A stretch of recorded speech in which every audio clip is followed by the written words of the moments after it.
Welcome to Raise the Line with Osmosis.org, seeking solutions with leading experts on how to increase healthcare capacity so people can get the care they need during the COVID-19 crisis and beyond. Hi, I'm Jonna Emil, and today on Raise the Line, I'm happy to be joined by John Baker, President and CEO at D2L, the creator of Brightspace, which is known as the world's first integrated learning platform. The company's education software is used by nearly 15 million learners around the world in higher education, K through 12, healthcare, government, and business. John created the company as a college engineering student in 1999 with the desire to use technology to dramatically transform learning. And I, for one, am looking forward to hearing about what the company has accomplished and what lies ahead as COVID has made online learning a necessity. Thank you so much for joining us today, John. Thank you, Jonna. It's a real pleasure to be here with you. Thank you for what you're doing as well. Thank you. I would love if you could start just by telling us a little bit about yourself, how an engineering student got involved in online learning. Well, actually, I thought I was going to wind up in the healthcare profession, but took an engineering detour. That's a big detour. Yeah. In my case, I started D2L my third year of university, really trying to wrestle down a key problem that I had in my head, which was what's the most important problem that I could solve that would have the biggest impact in the world. And I couldn't think of anything bigger than transforming the way the world learns. Yeah. So pursued that with passion ever since. Yeah. And prior to that, I was doing all kinds of work to see if I could pick up some additional skills in university to enter into the medical space. So it's a real pleasure to actually be talking with you today about these important topics. Yeah, absolutely. So I'm curious, talking about in your intro, in 1999, I don't imagine that online learning was huge in that time. So what was that like for you in the beginning? You identified this problem that needed a solution, but was it a difficult thing to try to introduce online learning and convince people that this is what makes sense and this is where we're going in the future? Yeah, it's hard to believe it's been 21 years. And you're right, it was hard to do this in 1999. And if you can rewind the clock that far, classrooms didn't have internet. And so the concept of teaching your class online in university, even at some of the top universities that I would have spoken to in those early days, was a real hard concept for people to get their heads around. And so, in my case, my brother was doing distance education from one of the top universities in the world. And it was through cassette tapes and faxing in or mailing in his assignments. No kidding. Yeah, no, this was a big change, but a lot of persistence. and eventually people start to really recognize the power of digitizing and leveraging technology to really have a transformational impact on the experience. What was the spark there for you? You talked about how you recognized hey, there's a problem, but what really sparked that off? Really, it's that problem finding. So you're going to laugh. As an engineer, you're taught to solve a lot of problems, but finding problems to solve, that was a new thing for me.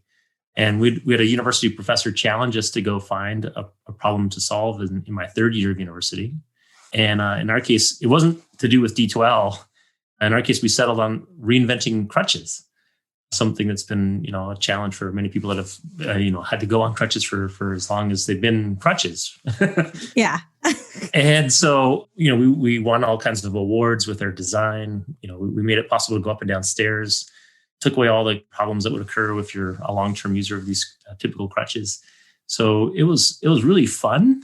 And it got me out of, just simply trying to solve problems to go out and look for one to actually go off and pursue. So, and I didn't think about, what's the small problem to work on? Well, what's the biggest one that I could tackle? And back in those days, the internet was a relatively new thing. And, I saw it as an opportunity to really break down a lot of barriers that existed to helping out many, many people get an education they never dreamed possible. You could still say there's lots of barriers to access for a high quality education today, but back then there were way more. And over the last 20 years, we've been systematically trying to knock them all down.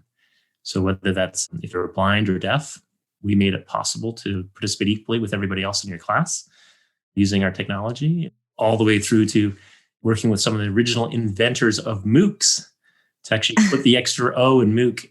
I'm not sure if you want to thank me for that or not. But, I was like, wow, massive open course doesn't really make sense unless it's online. That's right. So to me, these were just simply problems to get addressed to really have a bigger impact on people's lives. That's why we pursued it. So talk to me about the platform. What is that experience like for learners? When I think about online learning and I think about online platforms, there's just a flood of different LMSs that, come into my brain. So I'm curious, what is this platform like? I prefer to think of it as like a better experience than probably what most people have experienced so far. We've built all the different technologies you're going to need to support transitioning that traditional classroom to a fully online experience. So if you can imagine submitting your assignments online, getting them automatically graded online, taking quizzes, content discussions, instant messaging, all of the typical things you would normally see in terms of creating an online experience for a course. And then in our case, we've just tried to make it really accessible on any device. So it works on any mobile device you might have in your hand, whether it's a smartphone or laptop, or whether you've got a traditional desktop, just making it really easy for you to access that learning experience with whatever you might have in your hand.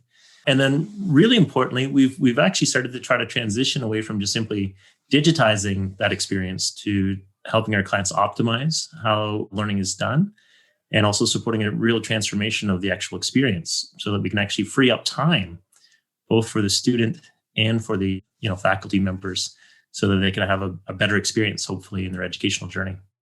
Yeah, excellent. You mentioned healthcare. You mentioned that, that may have been the track for you and that path for you earlier. Does D2L have a presence in the medical and healthcare education?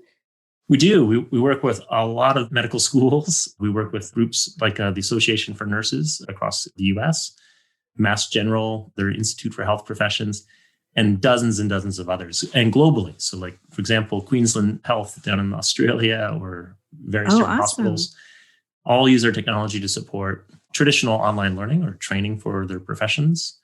In our case, we've also done some really interesting work as part of this COVID-19 response to provide some massive open online courses, both things that we've built ourselves early during the pandemic to help get knowledge out, but also to support our clients disseminating knowledge to the broader population.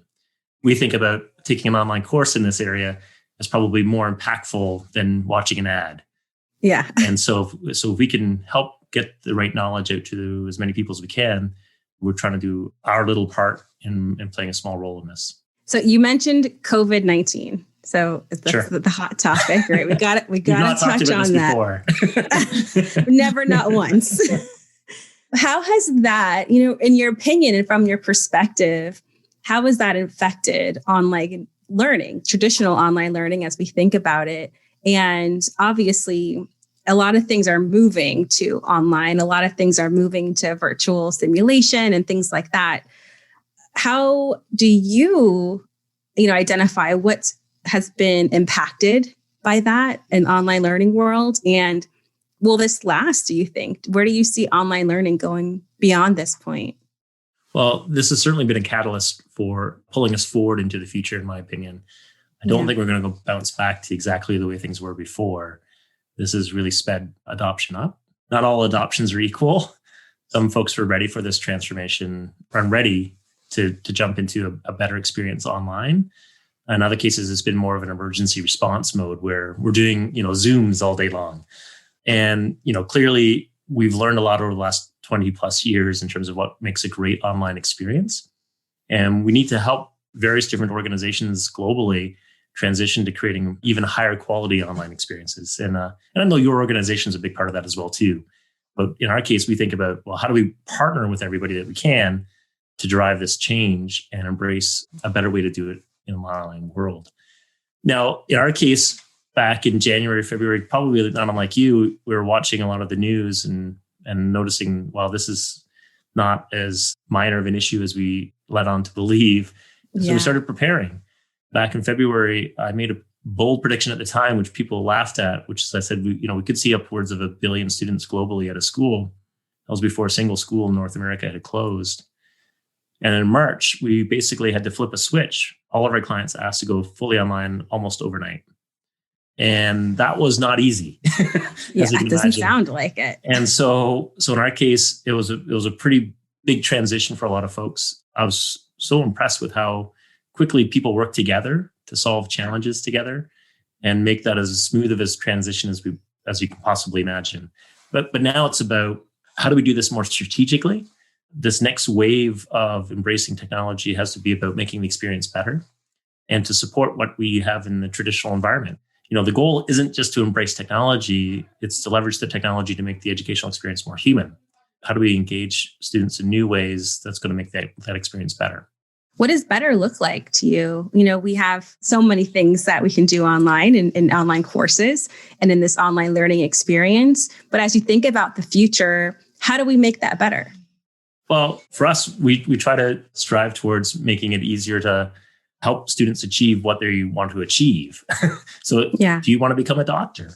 And if so, how do we make sure that you achieve that dream? And how do we make sure that as you graduate, you've got the best possible set of skills so that you're going to be as impactful as you can in the world around you? And, to me, one of the biggest transformations beyond just simply digitizing is freeing up time so that you can pursue your passion. So I don't know if you know the old definition, the etymology of the word study, but we've lost something over the years. Today, if you look up the word study, I know it's going to sound boring, in the dictionary, it talks about mental, effort, careful, clinical. It's very boring. Sure. But if you actually looked at the old definition, the way it was originally crafted, hundreds of years ago, it talks about zeal, passion, pursuit, desire. And I think we've lost something in the path that we've taken. I think it's because, a lot of different schools, especially professionals, take the health environment as just one example. There's a lot more being put on our shoulders every year to learn. And so those competencies, if you will, that you have to pick up, crowd out the other form of study. And so if we can make delivering of education more efficient through, whether it's competency-based or mastery-based models of learning, it frees up time and it supports the ability for, students to pursue research, to pursue their passions. Maybe they're also a musician at the same time as pursuing a medical career. It gives us the ability to do more with our lives and to pursue things that we wouldn't have otherwise. That's what I mean. That's what I mean by, getting into a bit more of a transformation. And then hopefully we can graduate doctors. That's just one way, by the way. Yeah. We can graduate doctors that, are going to have a bigger impact, or nurses that have more of an impact with their patients as well, too. So to me, at the end of the day, that's what it's really about. Those are fantastic points. In talking to some of my colleagues in education that are faculty members or deans or directors, there, for some, have been a huge challenge with trying to transition everything online. Yeah. And some of the challenge that they've expressed and the concern they've expressed is, I don't know that this is going to be the same learning experience. I don't know that I can replicate what I would do in the classroom physically with my students online. And maybe they're missing a lot of things. How do we help those colleagues, right? The faculty members, those are a little concerned about the switch that happens with online learning, that this is effective and that, this is where we are now. Yeah. Well, we have 30 years of research showing it can be effective. Yeah. And so I think it comes down to partnership. So not a lot of faculty have received a great deal of training in terms of how to make that transition to fully online.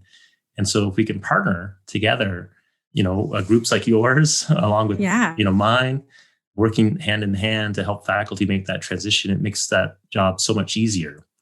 And so they know that they've got great instructional design. There's good pedagogy in terms of how they're teaching. And then we build in assessment.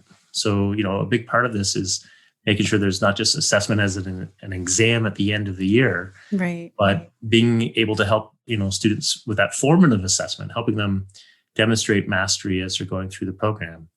And you literally, in our system, could even see a curve showing you how you're developing on each indicator that you're supposed to be demonstrating mastery of.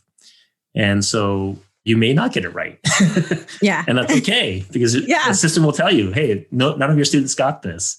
And so it gives teachers and students the ability to adapt and close those gaps and graduate with the skills you're really going to need to enter that profession. Fantastic. What do you think would be the next big pioneering development in online education? I've heard some mums about maybe we've capped out as far as what we can do online in teaching. I want to hear from the expert on that. Yeah, no, I think what I'm actually talking about is the next big thing. I know it feels like it's been here for me for a long time.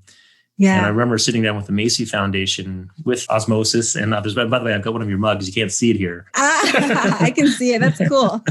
Sitting down with the Macy Foundation, mapping out what does that future of the health professional education look like? And what I'm talking about is still something that is the future. As we, try to embrace these new ways of doing things, it takes time for us to embrace them. And I do think it is a game changer because the studies that I'm looking at show students are learning twice as fast, scoring higher on exams, retaining the knowledge for longer. So that fundamental shift towards more of a mastery-based approach does make a big, big difference. And I think it's going to require a lot of help. Other things, you spoke about technology. So, virtual reality, augmented reality is going to certainly play a big role. Being able to have your portfolio of all of your work follow you throughout your entire life. All of these things are going to be big, impactful pieces. But at the core, I think it's really around providing more opportunity to make that educational experience more human through feedback and sort of a pedagogy of engagement, making sure that we're doing everything we can to help those individual students that we're teaching achieve more than they dream possible. Not what they hope they could achieve, but more than they dream possible. I love that. And if you go way out, I would say we'll be talking a lot more about imagination and creativity and sparking all of those skills. We talk a lot about soft skills today in terms of education, but I really think of those as durable skills. I think that's going to be another element, whether it's entrepreneurship, your company's an example of going into one field and then demonstrating entrepreneurial ways of helping others through your craft. And so to me, it's making sure that we're doing our best to constantly improve the education we're providing to our mutual clients.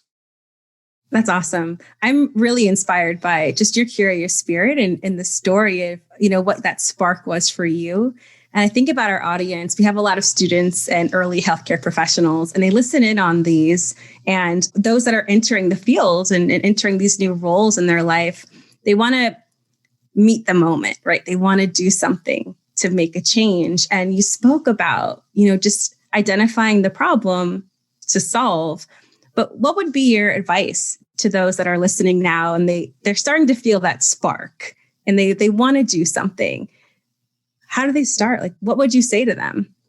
Well, don't be afraid to pursue it. That is the old definition of study. Pursuit, passion, zeal, desire. These words mean something. And I think follow that spark, see where it takes you. And I actually think one of the tough things, I don't know about you, but pre-mastery-based learning or this competency-based models, lots of people use different terminology attached to this. Yeah. I think many students felt they had to be perfect every time. I don't know about you, but I certainly felt the weight of that if I didn't get 100% on something. Absolutely. And so, this actually is different because all of a sudden it shows that there's a learning curve. You go from not knowing something to actually demonstrating true expertise in it. Yeah. And so I hope that we can build a better system that encourages people to go explore these passions as well, too. I wouldn't hold back. To me, life's too short not to do things you really care deeply about. Yeah, I agree about that. That's inspirational. And I'm excited to see what D2L, Brightspace, this online learning management, what this does, because we are here now. And it's really exciting to see some advancements that have been made, even since I think about the first online course I took years and years ago and what that looks like today. And it's very exciting. And I'm excited to see you grow and put that human touch on. And I think that's going to set you apart from everything. Oh, thank you very much. It's a real privilege to be working in this space. It's a real honor to work with so many great clients all over the world and also great partners. Yeah. Awesome, John. Thank you so much for being with us today and sharing all this information. You're very welcome. And again, for the students that are out there, just go pursue that passion. The world really needs you. You're going to have a real big impact on many people's lives. So thank you for doing that. And don't give up when things get hard. It's not an easy journey to go pursue these things. We're all here cheering you on. There's no question. That's right. Awesome. Thank you so much, John. You're welcome. Have a great day. I'm Jonna Emil. Thanks for checking out today's show.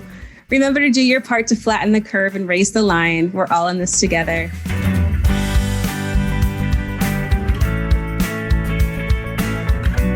For more information on how you can help raise the line and flatten the curve, go to osmosis.org/COVID-19.